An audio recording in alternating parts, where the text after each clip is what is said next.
एक बार गांव के दो व्यक्तियों ने शहर जाकर पैसे कमाने का निर्णय लिया। शहर जाकर कुछ महीने इधर उधर छोटा मोटा काम कर दोनों ने कुछ पैसे जमा किए। फिर उन पैसों से अपना अपना व्यवसाय प्रारंभ किया। दोनों का व्यवसाय चल पड़ा। 2 साल में ही दोनों ने अच्छी खासी तरक्की कर ली। व्यवसाय को फलता फूलता देख पहले व्यक्ति ने सोचा कि अब तो मेरे काम चल पड़ा है, अब तो मैं तरक्की की सीढ़ियां चढ़ता चला जाऊंगा। लेकिन उसकी सोच के विपरीत व्यापारिक उतार चढ़ाव के कारण उसे उस साल अत्यधिक घाटा हुआ।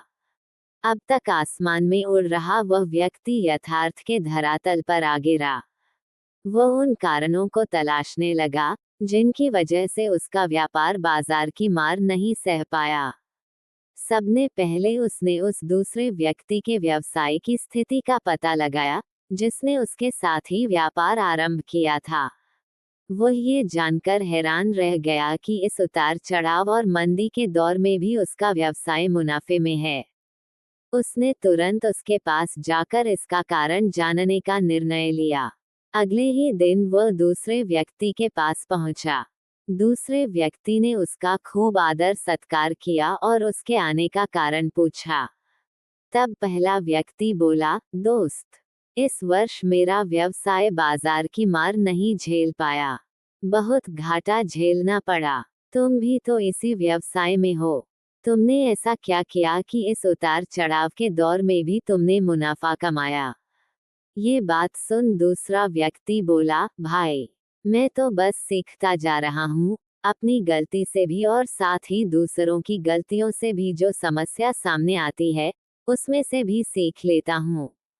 इसलिए जब दोबारा वैसी समस्या सामने आती है तो उसका सामना अच्छे से कर पाता हूँ और उसके कारण मुझे नुकसान नहीं उठाना पड़ता।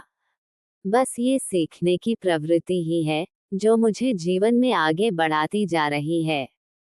दूसरे व्यक्ति की बात सुनकर पहले व्यक्ति को अपनी भूल का एहसास हुआ।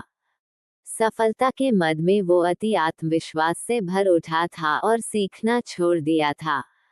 वो ये प्रण कर वापस लौटा कि कभी सीखना नहीं छोड़ेगा। उसके बाद उसने कभी पीछे मुड़कर नहीं देखा और तरक्की की सीढ़ियां चढ़ता चला गया। कहानी से सीख। दोस्तों, जीवन में कामयाब होना है तो इसे पाठशाला मान हर पल सीखते रहिए। यहाँ नित नए परिवर्तन और नए विकास होते रहते हैं। यदि हम स्वयं को सर्वज्ञता समझने की भूल करेंगे तो जीवन की दौड़ में पिछड़ जाएंगे, क्योंकि इस दौड़ में जीतता वही है जो लगातार दौड़ता रहता है। जिसने दौड़ना छोड़ दिया उसकी हार निश्चित है। इसलिए सीखने की ललक खुद में बनाए रखें, फिर कोई बदलाव, कोई उतार चढ़ाव आपको आगे बढ़ने से नहीं रोक सकता। दोस्तों, आपको कैसी लगी ये कहानी कमेंट में जरूर बताएं।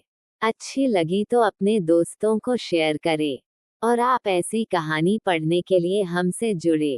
Kanpur story dairy. Thanks for watching.